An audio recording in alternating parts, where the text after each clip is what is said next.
confié par Julien et Diane, c'était de parler de la normothermie per-CEC et son impact sur les complications post-opératoires. Enfin, sous-entendu que c'était mieux de faire de la normothermie et qu'il y avait moins de complications. Je pense que c'était déjà la conclusion était déjà dans le titre. Et c'était un peu orienté. Et c'est vrai que moi, je pensais que c'était un peu plié, cette question, parce que je mets trop, enfin, je m'étais pas mal intéressé à la température pour d'autres sujets, mais pas trop pour la CEC. Je pensais que c'était vraiment plié, même si nos chirurgiens, nous, ils mettent plutôt pas mal de froid quand même dans leur CEC, si je peux m'exprimer aussi. Donc, c'est vrai que c'est un peu paradoxal, si j'arrive à passer les diapos.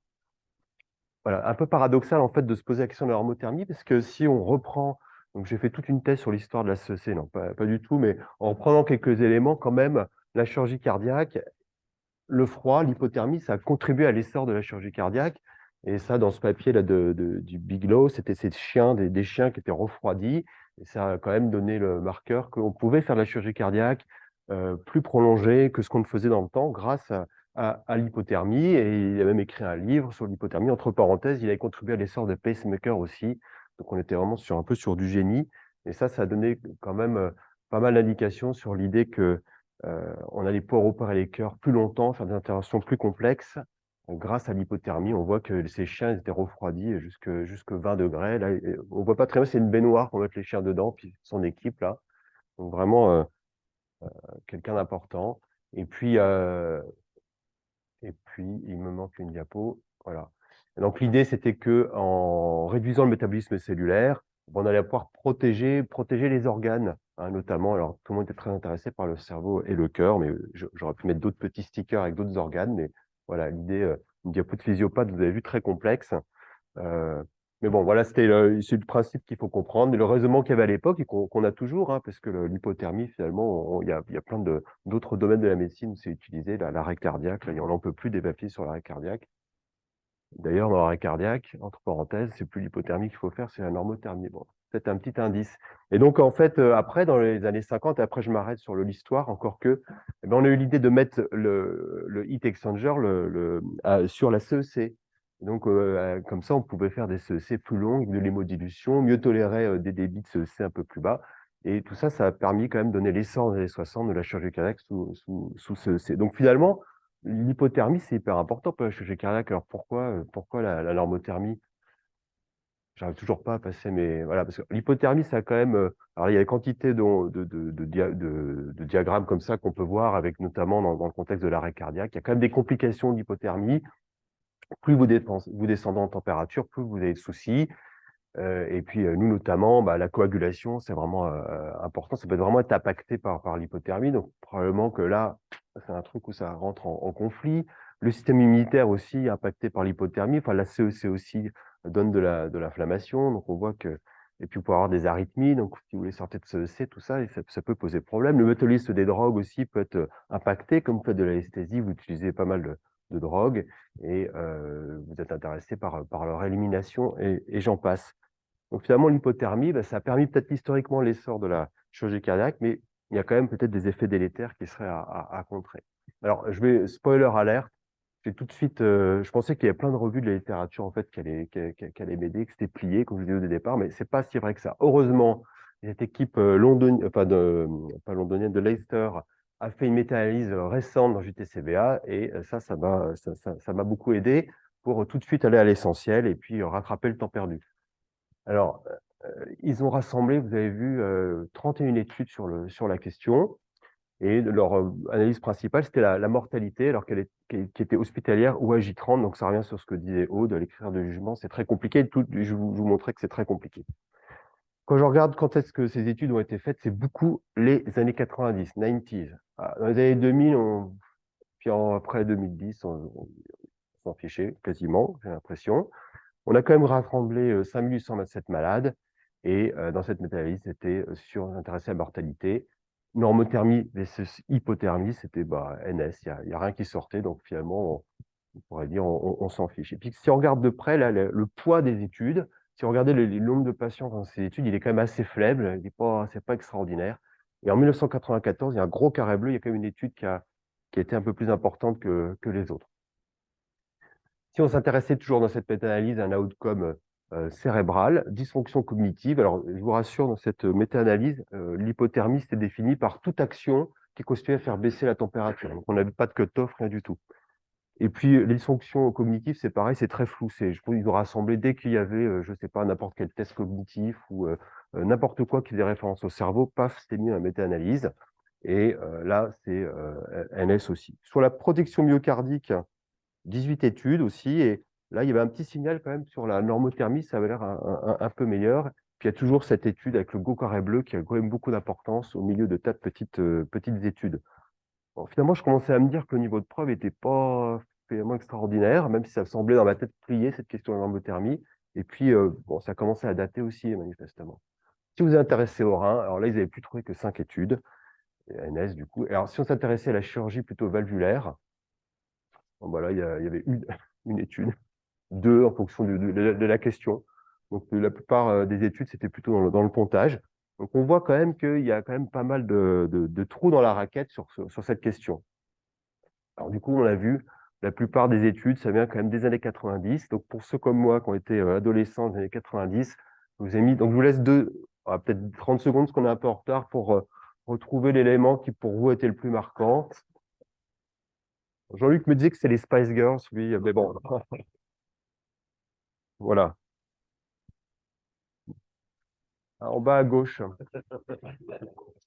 Alors, mon équipe s'est beaucoup moquée de moi parce qu'ils étaient tous en train de bosser, de réanimer, de sauver des vies. Puis moi, j'arrivais en réal, je disais, bon, là, j'ai essayé de télécharger une vidéo des Spice Girls pour faire rigoler pendant l'Arcotova, mais j'ai pas réussi. Comment on fait avec YouTube, etc. Donc, tout le monde se foutait de moi après. Non, ça va, tu passes tes journées sur YouTube, on te remercie pendant que nous on trim. Alors, du coup, j'ai ressorti cette étude, le gros carré bleu, là, l'étude de Warm Earth Investigators. Alors, je sais pas ceux qu'on dans le Lancet quand même, donc on se dit, ouais, le Lancet, c'est quand même important. Donc celle-là, elle va être vraiment importante, elle va nous donner des réponses sur cette question de la normothermie. 1732 patients. Je ne sais pas pour ceux qui étaient en pleine activité de chirurgie cardiaque à cette époque-là, si ça les a marqué cette étude, si je me tourne vers M. Beaufretot, mais c'est pas. Un peu après, quand on a fait les RF. D'accord. Donc, ça n'était pas sorti, c'était pas sorti de l'Angleterre. Et donc là, leur critère du jugement principal, c'était décès ou infarctus du myocarde non fatal. Bah, forcément, si nous étions dans les décès, hein, ça c'est dans les 3 jours post-opératoires, si j'ai bien compris. Et l'infarctus du myocarde, il fallait que vous ayez une onde Q. Et en plus, c'était les années 90 quand même, c'était analysé avec un ordinateur. Alors, je ne sais pas si vous voyez beaucoup d'infarctus avec des ondes Q en post-op de chirurgie cardiaque. Eux, ils en voyaient quand même. Et en tout cas, sur cette question, c'était NS, normothermie versus hypothermie. Alors, je ne vous dis pas comment ils définissent exprès parce que vous allez voir à la fin. Donc, normalement, je suis désolé, il y a ce gros carré bleu dans les méta-analyses. C'est le Lancet.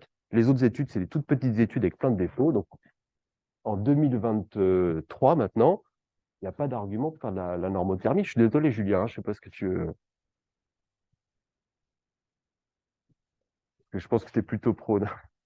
Alors, j'arrive toujours pas à passer mes diapos en 2023. Ah, oh là là, oh là là. Alors après, j'ai regardé là, un peu vite fait enfin pas vite fait, mais je veux dire comme c'est quand même les analyses secondaires, c'est plus pour générer des hypothèses, donc faut pas trop s'attarder. Mais ça rebondit avec ce que disait Aude sur le low output syndrome. Alors là, ils avaient un comité d'adjudication et je trouvais ça pas mal. C'était des anesthésistes. Donc ça, c'était sympa parce que c'était plus une étude pilotée par des chirurgiens, mais et donc, sur la définition, du coup, bah, c'était le CPBA ou le fait d'avoir des inotropes en post-op. Donc là, il y avait un signal quand même en faveur de la normothermie, je dois l'avouer. L'infarctus de myocarde diagnostiqué de manière enzymatique. Alors à l'époque, c'était CPKMB, puis ils avaient un espèce de cutoff à 600. Bon, je ne sais pas la validité de tout ça. Mais là aussi, il y avait un signal. Par contre, sur des choses comme la reprise chirurgicale, c'était NS. Et il y avait aussi le fait, bon, il y a d'autres choses, mais j'ai mis en égard le fait qu'on sortait, on défibrillait plus vite, on sortait plus vite après ce C. Donc il y avait quand même peut-être un facteur protecteur sur le myocarde. Et c'est pour ça, dans la méta-analyse, que ça sortait. C'était le seul élément qui sortait, le gros carré bleu. Et alors, quand même, ils ont quand même du culot parce que je sais pas ce qu'il faut faire. Ouais, ouais. Ça fonctionne plus. Voilà, moi, je sais pas, je vais rester là. Ils ont quand même du culot parce que, bon, là, je vous ai mis les conclusions. Ils concluent quand même que c'est mieux de faire de l'hypothermie, quoi. Hein, alors que le critère de jugement principal, il est NS. Alors, c'est vrai qu'il y a des signaux secondaires, mais ils n'ont pas hésité. Donc, il y a quand même pas mal de littérature en ce moment sur le spin, le fait que quand notre RCT est négatif, on va chercher à droite, à gauche, puis on tire des conclusions hâtives. Donc là, Mais quand même, dans le Lancet, ils n'ont pas hésité à dire que c'était, il favorisait le warm. Alors, c'est la normothermie. Donc ça, c'est quand même un peu choquant. Peut-être c'est les années 90, je ne sais pas. Et j'ai été regarder dans Matin à la méthode, qu'est-ce que c'était la normothermie? Alors, je ne sais pas si au bout ça vous choque, mais c'était 33 à 37. OK. Voilà. Alors, on parlait de cardioplégie hier, c'était hyper intéressant. Donc, la cardioplégie chaude 25-30, et puis, non, 37, pardon, et froide 5 à 8 degrés. Et les patients, excusez-moi, je m'embrouille, les patients qui étaient dans le groupe hypothermie, c'était 25-30. Donc, c'est quand même très, très, très, très, très froid, quoi, hein. Et pourtant, même ça, c'est dingue. Alors, c'est vrai que bon, j'essaie du coup de redéfinir un petit peu qu'est-ce que c'était vraiment la normothermie. En 92, alors moi je le prends sur Bulbu Inserm, ça s'arrêtait à 93, donc j'ai pas réussi à ressortir le papier vraiment, donc j'ai mis sur l'abstract, mais chez des volontaires sains à JAMA, ils avaient regardé, c'est plutôt 36-37, ce qu'on pourrait appeler la normothermie. Dans la plupart des papiers, hypothermie, c'est inférieur à 35. Alors du coup, ça pose la question entre 35 et 36, c'est les grands oubliés de la température, je ne sais pas. Et puis il y a une Systematic Review de 2011 qui est citée par tout le monde, par tout le monde, par tout le monde. Et là, le cutoff est à 34 degrés. Bon, voilà. Et puis après, là, ça a l'air un peu plus clair. Mild, moi, je n'ai jamais mis mild moyen, 32, 35, modérate. J'ai toujours du mal avec mild et modérate pour la traduction en français, parce que je pourrais les inverser, moi, personnellement. 28, 32, et puis deep, hypothermia. Là, on ne parlait pas dans ce topo, je ne m'étais pas intéressé à la chirurgie de l'aorte avec arrêt circulatoire, bien entendu. Donc, voilà, c'est pour replacer un peu les choses. Alors, est-ce qu'il y a des recommandations pour nous aider? Là, j'avais beaucoup d'espoir. Et donc, en 2015, il y avait ce papier sur le management de la température en PER-CEC. Et donc, il ne vous donne pas de chiffres. Et par contre, la seule chose, c'est que pour sevrer la CEC, quelle température il faudra atteindre? Il n'y a pas de recommandation. Donc là, on induit, sous-entendu que vous avez plutôt fait des CEC en hypothermie, quoi. 2015, STS.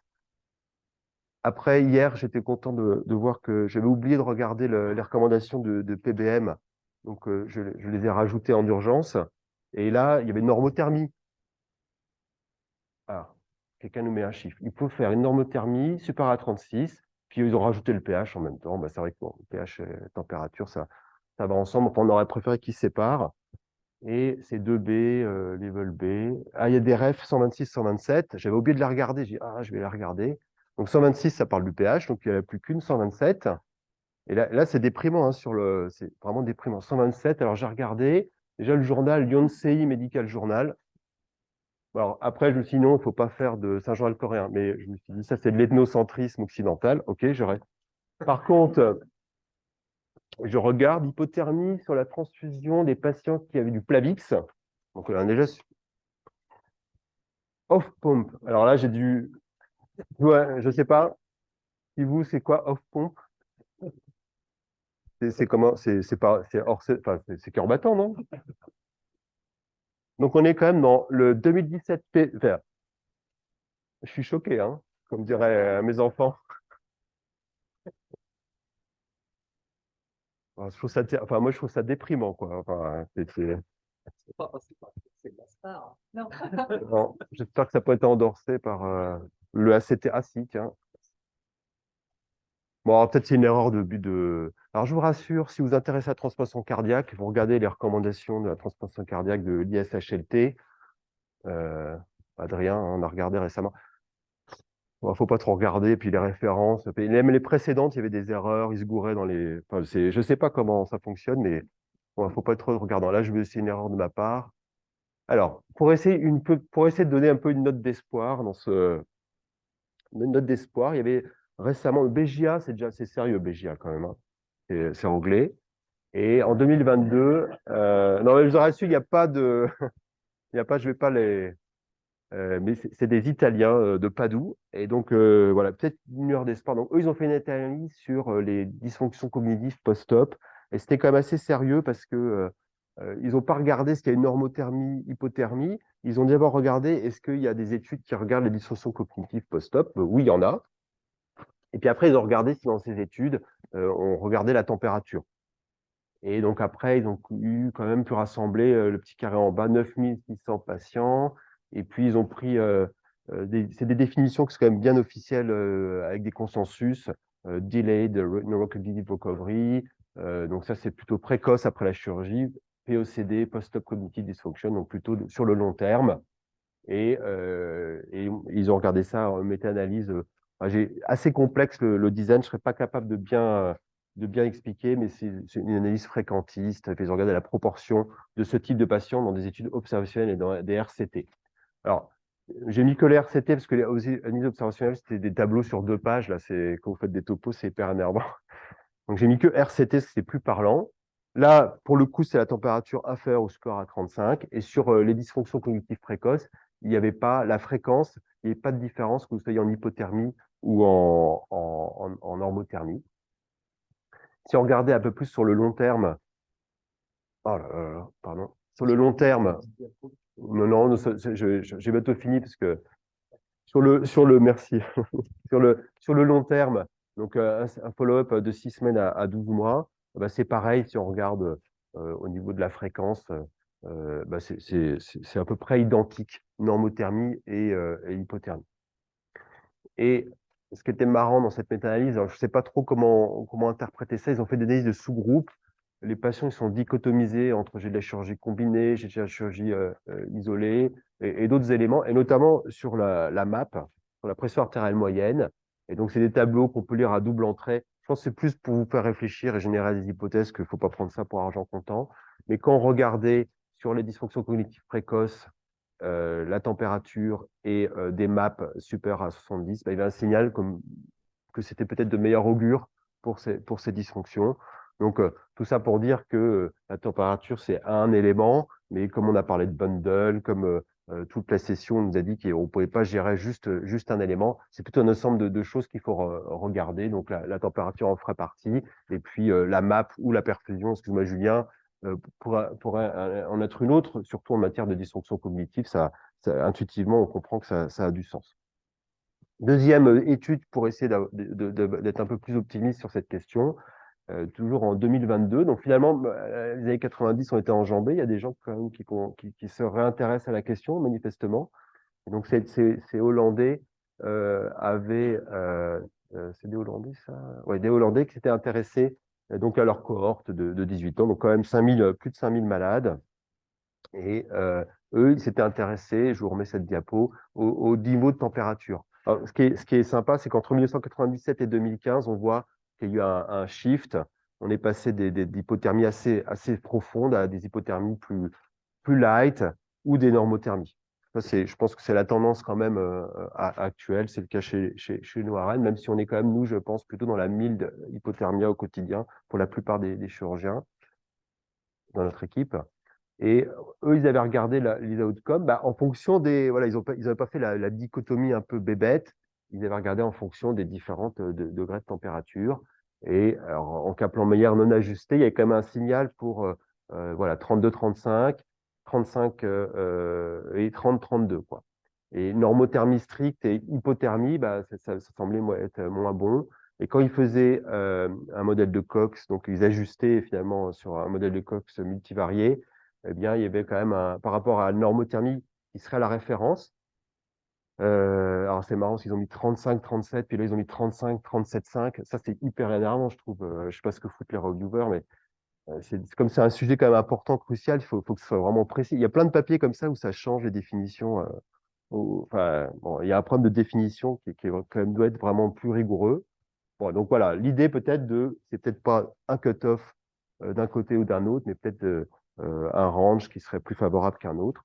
Et sur les autres, comme à long terme, eh ben, c'était un peu pareil. Et là, tout faisait mieux que la lambothermie. Je ne sais pas trop comment on peut interpréter ça. Alors, pour conclure, je me suis posé plusieurs questions, puis il y a d'autres questions aussi, mais est-ce que c'est obsolète la température? Est-ce que finalement, c'est une question des années 90 et on s'en fiche? Ou alors est-ce qu'il ne faudrait pas reprendre le problème et proposer des nouveaux designs? C'est là que je me pose la question plutôt des bundles versus un paramètre isolé. Et donc, j'ai mis température plus DO2 plus spam. Ça pourrait être des objectifs couplés. Donc, on a beaucoup parlé de ça. Je n'avais pas trop le temps, mais ça pose la question de la cardioplégie. Parce que ce que j'ai cru comprendre, c'est que la normothermie est revenue dans la partie. parce qu'on s'intéressait à la cardioplégie au sang chaud. C'est pas vraiment, on s'est pas dit, tiens, il y a des complications de l'hypothermie et on va faire de la normothermie. J'ai cru comprendre que fin des années 70, en lisant quelques papiers, c'était plus ça qui s'était posé. Et on s'est dit, bah tiens, bah, du coup, si on fait la cardiologie au plan chaud, ça n'a pas de sens d'avoir le malade tout froid. Et puis alors là, la cardioplégie au sang chaud, bah, finalement, elle peut être continue, intermittente, antérograde, on l'a bien vu hier, rétrograde. Donc ça peut jouer aussi. Et comment? Alors, il y a des papiers où ils ont vu que dans les métabolismes, il n'y avait pas d'interaction entre la cardioplégie et la température au sens global du patient, apparemment. Il y a d'autres choses aussi que j'ai pas mis là non plus. Il y a des gens qui s'intéressent si vous faites un peu d'hypothermie, le réchauffement, la vitesse de réchauffement. Ça, dans les recommandations, c'est tout un. Il y a tout, ça intéresse beaucoup les perfus et les gens qui font de la chirurgie de l'aorte, etc., bien sûr. Bon, donc ça pourrait être aussi le degré d'ischémie-reperfusion lié au réchauffement pour être un marqueur aussi. Donc on voit finalement que cette question qui paraissait complètement. Moi, quand je discutais avec les gens, qui semblaient être réglés en disant bah, c'est bien sûr la normothermie qu'il faut faire. Alors peut-être que j'ai mal analysé la littérature, mais moi, ça m'a semblé en fait plus être du domaine de l'expertise, peut-être comme souvent sur la CEC et la chirurgie cardiaque, que vraiment de la preuve d'évidence-based. Je vous remercie de votre attention.